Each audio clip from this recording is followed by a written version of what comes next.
I will begin this chronicle by introducing myself. My name is Samuel Sam Harrington, a 35-year-old professional living in the suburban neighborhood of Glendale Pines. While I appear to be just another quiet, friendly neighbor who goes about his day, the truth is that I serve as the Chief of Communications for the Department of Homeland Security. My career path has been one of ensuring that crucial communication systems, federal, state, and local, remain robust and secure, especially in the event of natural disasters or other emergencies. Little did I know that moving to Glendale Pines would test my patience, my security know-how, and my ability to preserve national safety measures in a way no prior assignment ever had.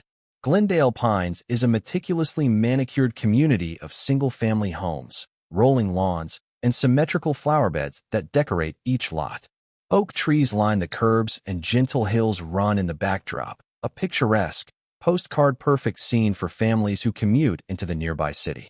Most of the residents here are polite and cordial, perhaps a bit more formal than the average neighborhood, but overall friendly once you get to know them. However, there is one exceptional figure among us, the self-appointed matriarch of Glendale Pines, a middle-aged woman whose real name is Alana Brenwick, but who is known almost universally by her belittling moniker Karen. Yes, that kind of Karen. Alana, or Karen, chairs the local Homeowners Association, HOA, committee.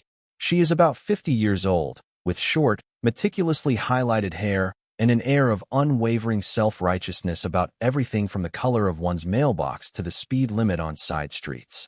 Her favorite pastime, it seems, is pointing out every perceived flaw in the neighborhood's appearance.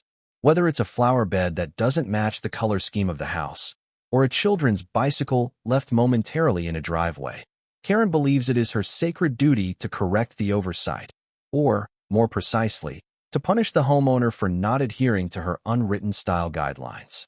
When I first moved to Glendale Pines, I didn't realize how deeply entrenched Karen was in her self-appointed oversight role. During my first week, I was still unpacking boxes and adjusting to the new environment. I recall one particular evening. I had just started to rearrange some furniture in my home office when my doorbell rang. Standing there, arms folded tightly across her chest, was Karen. She greeted me with a polite, if slightly forced, smile and welcomed me to Glendale Pines. As we talked, though, her tone became more condescending than welcoming. "Samuel," she began, nodding curtly.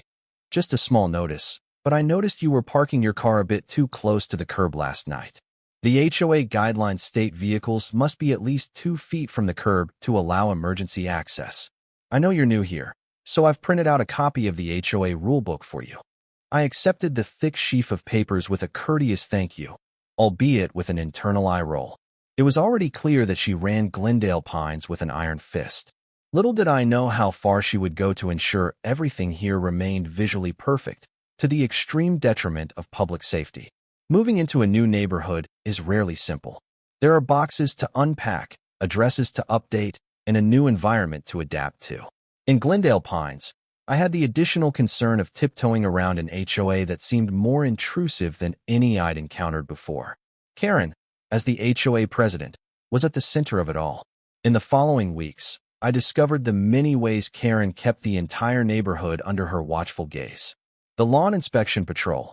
Once a month, Karen led a small group of volunteers who walked around the neighborhood with clipboards, checking lawns for height, color, and any hints of weeds. If your grass didn't meet the community standard, you would receive a notice and be threatened with fines if you didn't rectify the issue promptly. Garbage can protocol. Karen implemented a rule that garbage cans could only be placed on the curb after 6 p.m. the night before collection, and they had to be removed by 8 a.m. the next morning. One day, I arrived home from a late shift. I often worked odd hours because of my communications oversight duties and didn't get the chance to pull the can away from the curb until noon. That earned me a scathing email from Karen, who attached photos as evidence of my delinquency. Holiday Decorations Committee. Karen would personally approve or reject holiday decorations. If you strung up lights that were too bright or put up a Halloween display that she deemed not in keeping with the tasteful elegance of Glendale Pines, expect a fine or a mandatory removal notice. At first, these rules were merely nuisances. I shrugged off Karen's condescending emails and continued with my life. Whenever she'd mention guidelines, I'd politely nod, only half listening. My focus remained on my real job, ensuring the reliability of citywide and regional communications. As part of my position at the Department of Homeland Security, I frequently engaged with local law enforcement, attended city council planning sessions, and assisted in evaluating critical infrastructure that might need upgrading or better security. But ironically, Glendale Pines itself was about to become ground zero for a crucial piece of technology. A series of small, unobtrusive radio communication towers, essential to connecting local police, EMS, fire, and rescue, were slated to be upgraded. These towers weren't large, looming broadcast towers, but smaller, modern ones that integrated into the local environment as discreetly as possible. They were designed to enhance emergency communication signals, bridging dead zones in the county. One of them, as fate would have it, stood near the edge of Glendale Pines' boundary.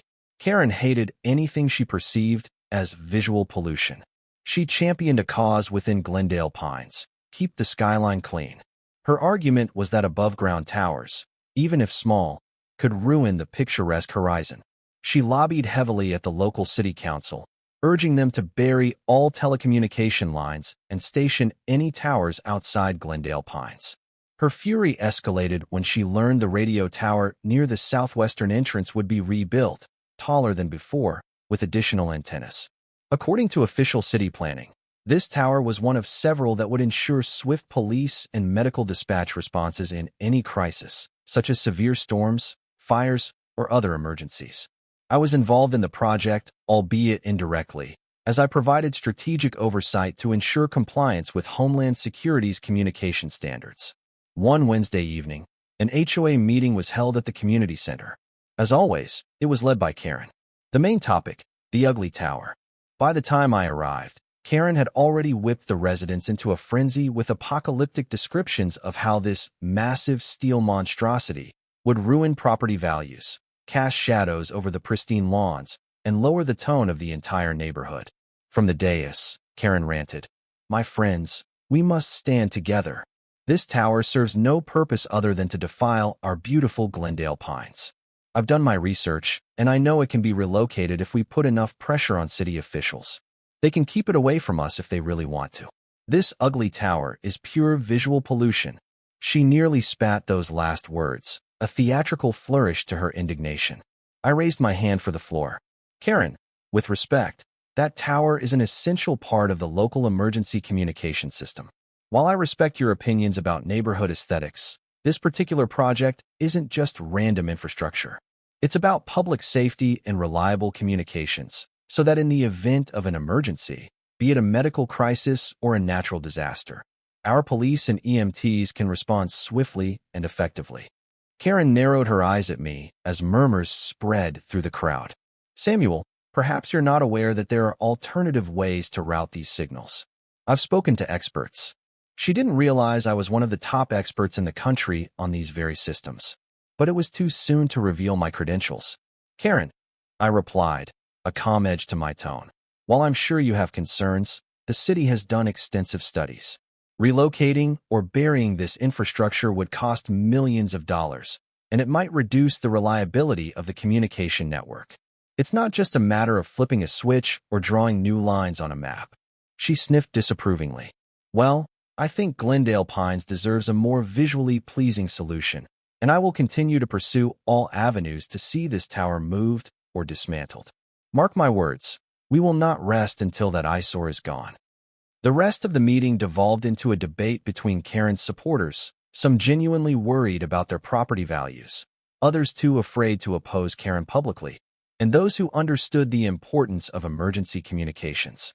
By the end, the HOA had passed a motion to file a formal complaint with the city, demanding the project be halted. I stayed to speak with a few neighbors, hoping to quell their fears and explain the tower's necessity.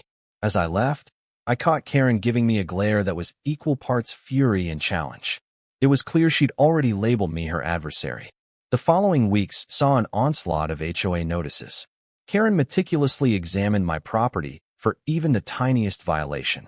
I received warnings about my exterior paint color, which she claimed was off-white instead of cream. A newly planted rosebush she argued did not comply with native flora recommendations, and even for leaving my porch light on past midnight, a supposed rule to reduce light pollution. Simultaneously, Karen spearheaded a campaign in the broader community to oppose the radio tower upgrades.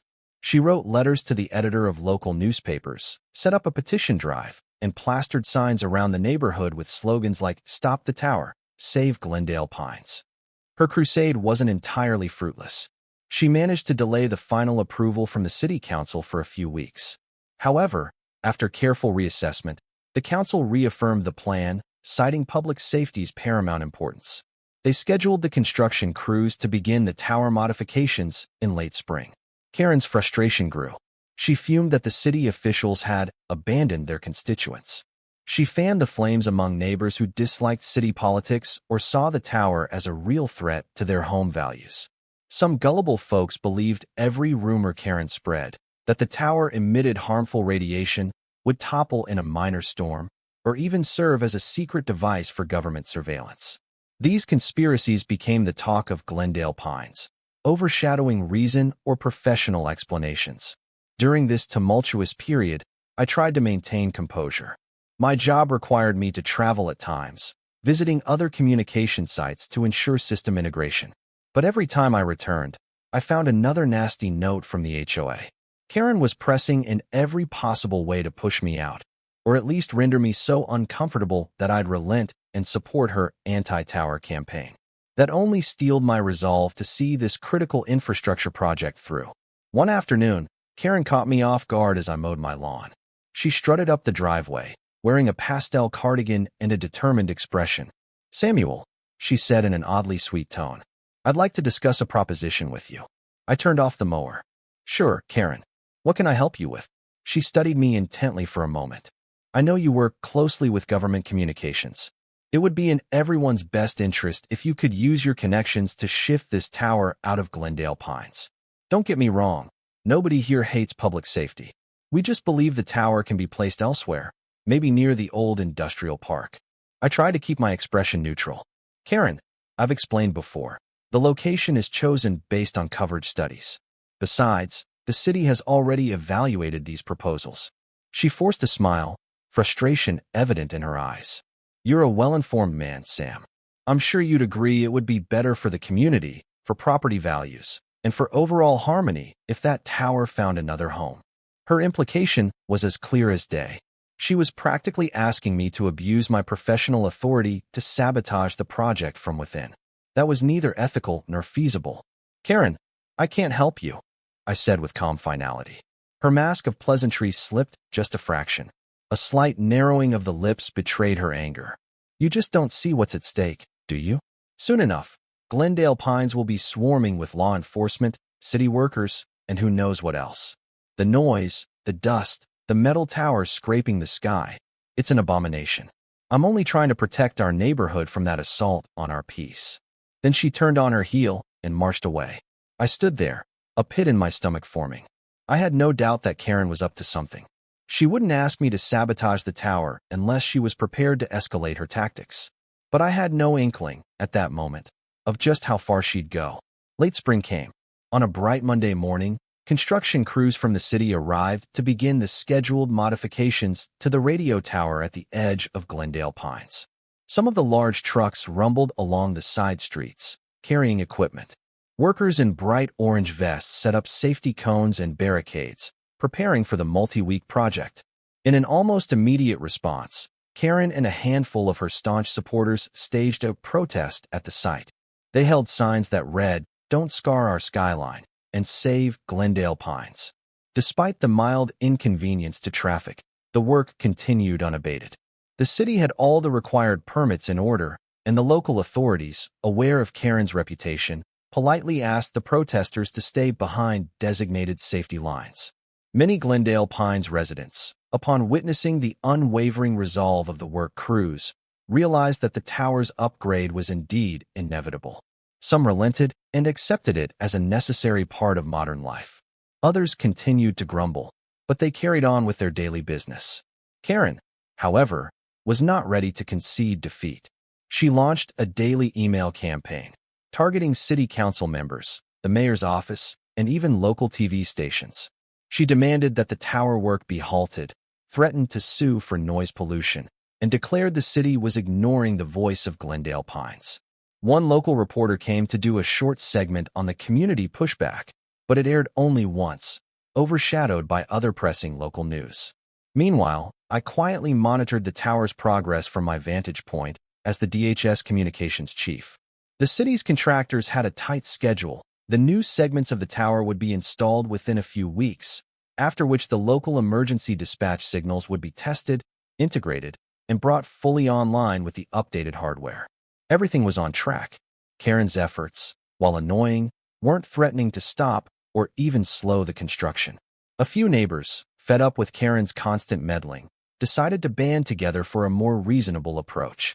They reached out to me, knowing I had knowledge about the tower and its importance. Michelle, a single mother whose daughter had asthma, was one of the most vocal supporters of the upgrade. "I need to know an ambulance can get here as fast as possible if my daughter has an attack," Michelle said, tears brimming in her eyes. "We've had issues with phone signals in the past, and if this tower helps first responders, then I say good riddance to the old system." Others echoed similar sentiments. They wanted Glendale Pines to remain safe, and they were tired of Karen's intimidation. We formed a small group, unofficially called the Concerned Neighbors for Safety. Our aim was to distribute factual information about the tower and reassure residents that it wouldn't be the monstrous eyesore Karen portrayed. At one of our gatherings, an elderly gentleman named Mr. Thompson shared how he once suffered a heart attack and nearly died because paramedics had trouble navigating to his location. "An updated system will save lives," he asserted. "I don't care if I see a few extra antennas when I walk my dog in the mornings. As long as help arrives on time, it's worth it." We decided to pass out flyers that explained how radio communications worked, why the tower's height was necessary to overcome signal obstacles, and how it would integrate with the rest of the county's emergency network. Over time, more residents warmed to the project, relieved that Glendale Pines wasn't adopting a not-in-my-backyard stance for something so important. Karen, unsurprisingly, responded to our outreach with mockery. She sent an official HOA email labeling our group misinformed alarmists. She argued the tower was being forced down our throats by bureaucrats. The vitriol she displayed only solidified the resolve of those who saw through her fear-mongering. About 2 weeks into the tower construction, whispers and rumors began circulating. Someone was planning to sabotage the site. I heard it through casual chatter in the local cafe, then again during a conversation with a neighbor who had overheard a heated exchange between Karen and one of her associates. She was ranting that if the city won't listen, we'll just have to teach them a lesson, the neighbor recounted nervously. "It sounded more than just talk, Sam." She was furious. I took these rumors seriously. While Glendale Pines had a reputation for petty HOA spats, actual sabotage was another level entirely. Without revealing my exact position or the resources at my disposal, I contacted a trusted colleague at the local police precinct. I explained there was speculation about a possible act of vandalism at the tower construction site. The precinct promised to keep an eye out and increase patrols. Despite this, everything seemed quiet. The construction crew continued their work, making steady progress. Karen and her small group of protesters had largely dissipated. Perhaps they realized they'd lost. But in my gut, I felt an uneasy tension. Karen's personality was not one to accept defeat so meekly. On a chilly Friday night, the subtle hum of machinery at the tower site died down as the workers clocked out. They left behind a fenced perimeter and security cameras to deter trespassers. Around midnight, I was reading in my living room when I received a strange text from an unknown number. "Check the tower site now if you care about Glendale Pines." Alarm bells went off in my mind. I grabbed a coat, slipped out of my house, and headed toward the tower. Streetlights provided dim illumination as I made my way along the quiet sidewalks. As I approached the edge of the neighborhood, I saw flashlights bobbing in the distance. Figures were moving within the fenced area of the construction zone. My heart pounded. I dialed the direct line to the local police station, explained there was suspicious activity, and gave them my location. Then I carefully approached, staying out of sight behind a line of bushes. Peering through the chain-link fence, I could see 2 men in dark hoodies, rummaging around the base of the tower. They appeared to be planting something, small devices I couldn't identify from my angle. One of them spoke in a hushed tone. "Hurry up." She said, "We don't have long. If the cops show up, we're done for." Karen. My suspicions crystallized. I strained to hear more. The second figure replied, "Yeah, I'm almost done. Let's jam these signals for good. She wants to make sure this thing can't go online." They were tampering with the tower's circuits, perhaps trying to sabotage the transmitters or rig an explosive device, though hopefully not the latter. I knew we had to stop them swiftly. My phone vibrated again. The text read, "Looks like they'll be done soon. Where are you?" This second text, from the same unknown number, suggested someone inside Karen's circle might have had a change of heart and was trying to alert me. Maybe there was at least one conscience among them. Either way, the clock was ticking. I heard the faint wail of approaching sirens, and soon saw the red-blue flash of police lights reflecting off nearby houses. The intruders panicked. One bolted toward the fence, scaled it quickly, and disappeared into the darkness. The other tried to yank out the device he'd installed, but in his haste, dropped his flashlight and scurried away. The sirens drew closer, and a police cruiser skidded to a stop on the street, officers jumping out with flashlights and weapons at the ready. I emerged from my hiding spot, waved my hands to identify myself. Within minutes, the police had secured the area. They found partial evidence of tampering. A small device latched onto the tower's main control panel, intended to short-circuit the system. While it wasn't a large-scale explosive, it was still malicious sabotage. The criminals had fled, but we had enough clues to link the act to those with a vendetta against the tower. And that list of suspects started with Karen. News of the sabotage spread quickly by morning. Residents were aghast that someone had stooped to illegal means to disable the radio tower. The local police began questioning known protesters, reviewing footage from security cameras, and analyzing forensic evidence at the tower site. Karen, unsurprisingly, played the role of outraged neighbor to perfection.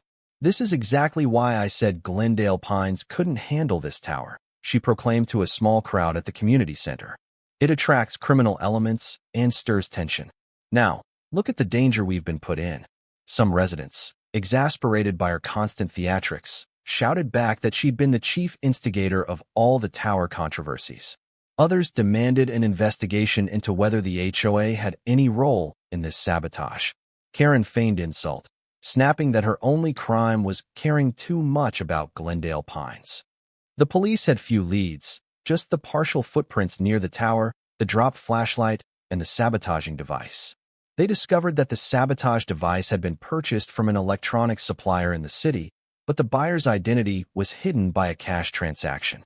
It was sophisticated enough to suggest that someone had done research or had a certain level of technical background. Meanwhile, I felt an increasing sense of urgency. If they tried sabotage once, they might try again. The tower was weeks away from going fully operational, and every day of delay put the city's updated emergency response network at risk. I began coordinating discreetly with federal investigators, friends, and colleagues, sharing what had happened and the possibility that local infrastructure was being targeted by individuals with no regard for public safety. Karen, for her part, was more aggressive in her targeting of me than ever. She dug into my background, though I had kept many details private. She blasted me in the HOA bulletins, painting me as the outsider who brings big government intrusion into our suburban paradise. It was laughable at times, but also deeply troubling to see how many neighbors were swayed by her manipulative propaganda. Just a week after the sabotage attempt, a sudden turn of events exposed how vital the tower upgrade truly was. A summer storm rolled in swiftly, bringing intense rain, high winds, and dangerous lightning. In the middle of the night, a lightning strike hit a transformer on the far side of Glendale Pines, knocking out power and communications lines in a swath of neighborhoods. The older emergency communications system struggled to cope with the partial blackout. Calls to 911 dropped intermittently, and emergency dispatch signals sometimes failed to reach certain units. The newly upgraded tower wasn't fully operational yet. Part of its systems remained offline, pending final tests and the sabotage repairs. As the storm raged, a series of small tornadoes touched down near Glendale Pines, ripping through roads, flipping cars, and damaging homes. First responders were stretched thin, and the communication channels that were available overloaded quickly. Frantic calls poured in from multiple neighborhoods, some with no immediate help on the line. People were trapped in basements, others were injured, and local hospitals were receiving patients in droves. In the midst of this chaos, I received an urgent call from my DHS superiors. "Sam, your area is in crisis. We're trying to patch in federal resources, but the local dispatch towers aren't fully operational. We need you on the ground now." I sprang into action. Grabbing my emergency gear, I rushed to the Glendale Pines Community Center, which had been converted into a makeshift shelter. The place was a scene of organized panic. Volunteers tried to manage evacuees while searching for lost loved ones. There was a table set up for communications, but it was largely reliant on battery-powered radios and partial cell coverage. Outside, emergency vehicles zipped by, but some ambulances were clearly having trouble reaching certain subdivisions. Frustration and fear reigned. I connected my specialized DHS laptop and used satellite links to establish a direct line with county emergency services, bypassing the compromised local network. Then I guided units to the hardest-hit areas. This partial fix helped, but it couldn't replace the full capacity that the updated tower would have provided if Karen's sabotage attempt and the incomplete construction hadn't caused delays. The storm eventually subsided, but the damage was done. A number of Glendale Pines homes suffered serious destruction, and more tragically, at least one resident lost their life after rescue teams arrived too late. In the aftermath of the storm, Glendale Pines was left in shock. Fallen trees blocked roads, power lines dangled precariously, and many properties needed urgent repairs. But as families grieved and neighbors pitched in to help each other, the anger also grew. People started asking pointed questions. Why wasn't the new tower ready yet? Who caused the sabotage that slowed down the upgrade? Karen tried to deflect. She feigned sympathy for the storm victims, offered empty condolences, and insisted that Glendale Pines had been safer in the past. But the tide of public opinion was turning against her. The sabotage attempt could no longer be dismissed as a random act of vandalism. Too many suspicious circumstances pointed directly to the circle around Karen's protest movement.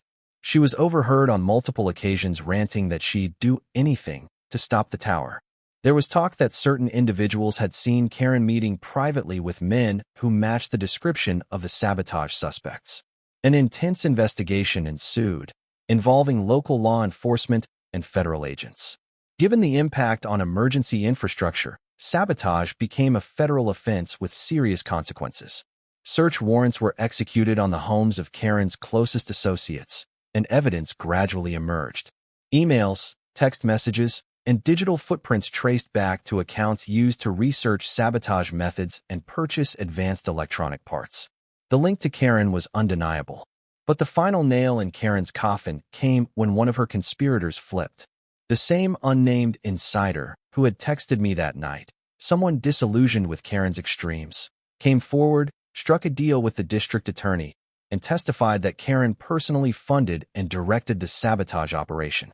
She paid the men to break into the construction site, damage the equipment, and hamper the tower's activation, hoping to create such an uproar that the city would abandon or relocate the project.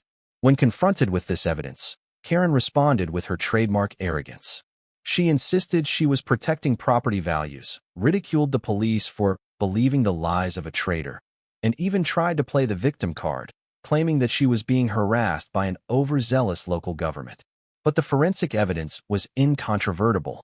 Bank records showed Karen had withdrawn thousands of dollars in cash right before the sabotage, and an encrypted email chain on her computer laid out the plan in black and white. To many in Glendale Pines, my professional background remained somewhat mysterious. Most just knew I worked for the government. But after the storm fiasco and the sabotage investigation escalated to a federal level, I could no longer keep my identity discreet. I stepped forward, explaining that I was the chief of communications for the Department of Homeland Security and had been working to ensure that critical infrastructure upgrades, like the tower, were carried out properly. The revelation that Karen had orchestrated an attack on essential emergency systems that my department oversaw, was a bombshell. It wasn't just a petty neighborhood spat or an act of vandalism. It was federal-level sabotage with life-or-death consequences. Residents who once supported Karen felt betrayed. They realized she hadn't just been a tough but caring HOA president. She'd actively endangered the community for the sake of her own pride and sense of aesthetics. From that point on, the legal machinery moved swiftly. Federal agents took charge of the case and coordinated with local authorities. Charges were filed, including criminal conspiracy and sabotage of critical infrastructure. Given the severity and the potential national security implications, Karen faced the possibility of a harsh prison sentence. The trial drew significant media attention. Cameras flashed as Karen was led into the courthouse in handcuffs, wearing the same haughty expression she wore at every HOA meeting. Inside the courtroom, the prosecution laid out the damning evidence. Witnesses testified to her persistent vendetta against the tower, her manipulative tactics in the community, and her clandestine conversations with the hired vandals. I took the stand to explain the importance of the tower in ensuring reliable communications for police, firefighters, and paramedics. I also recounted how Karen had tried to coerce me into using my government position to sabotage or relocate the project. The storm's tragic aftermath served as a stark demonstration of the real-world consequences of losing those communications when they were most needed. Karen's defense team attempted to paint her as a civic-minded citizen who had been coerced or misled by others. But the records showed she was the primary instigator. The electronic trail sealed her fate. The verdict was swift, guilty on multiple counts of sabotage and conspiracy. Given the extent of the harm and the potential for even greater harm, Karen's sentence was severe. She faced time in federal prison, and her personal assets were seized to help compensate for the damages incurred by the city and the families affected by the storm's delayed emergency response. On the day of sentencing, Karen finally showed a crack in her facade. She pleaded for leniency, claiming she had only been trying to preserve the neighborhood. The judge, unimpressed, cited the reckless endangerment of citizens, the disruption of critical services, and Karen's manipulative lies as grounds for a stiff punishment. He handed down a prison term of over a decade. Additionally, the court approved civil suits that resulted in Karen losing her home in Glendale Pines and other properties she owned. When Karen was escorted out of the courtroom, the shock on her face was palpable. For the first time, the real consequences of her actions seemed to register. She was no longer the imperious HOA president, free to bully neighbors. Now, she was just an inmate on her way to a lengthy prison term, having forfeited the lifestyle she'd fought so fiercely and so destructively to preserve. The Glendale Pines radio tower upgrade was quickly completed after Karen's incarceration. The new system went online without further incident. In subsequent emergencies, first responders noted a significant improvement in dispatch efficiency. Lives were saved thanks to the enhanced coverage, vindicating the project and underscoring the foolishness of Karen's sabotage. Meanwhile, Glendale Pines attempted to heal. With Karen gone, the HOA leadership underwent major changes. The new president, elected by a landslide vote, pledged greater transparency and a more cooperative relationship with residents. The iron fist rule that once governed the color of mailboxes and the height of rosebushes gave way to a more relaxed, community-minded atmosphere. People spoke openly, forging friendships that had been stifled by fear of Karen's tyranny. Michelle, the single mother, became a spokesperson for neighborhood resilience, organizing volunteer groups to help rebuild homes hit hardest by the storm. Mr. Thompson took on a role in the new Neighborhood Emergency Preparedness Committee, ensuring that Glendale Pines would never again be caught off guard by a communications failure. As for me, I quietly resumed my duties at the Department of Homeland Security.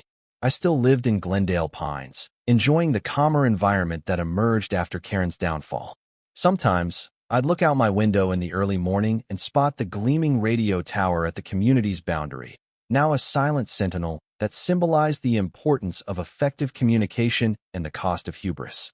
Despite the ugliness of the sabotage and the tragedies brought by the storm, Glendale Pines learned an invaluable lesson about the intersection of community, safety, and the dangers of letting one person's vanity run rampant.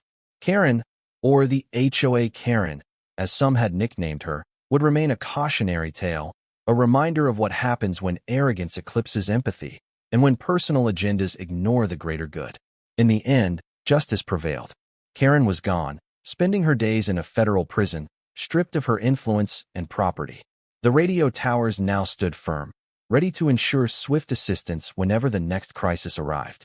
Glendale Pines moved forward, stronger, wiser, and more united than ever before. And for me, every time I headed to my day job, I walked with the quiet confidence of a public servant who had done his duty, ensuring that the lifeline of communication, in times of both calm and calamity, would never again be so callously threatened by those who valued aesthetics above human life.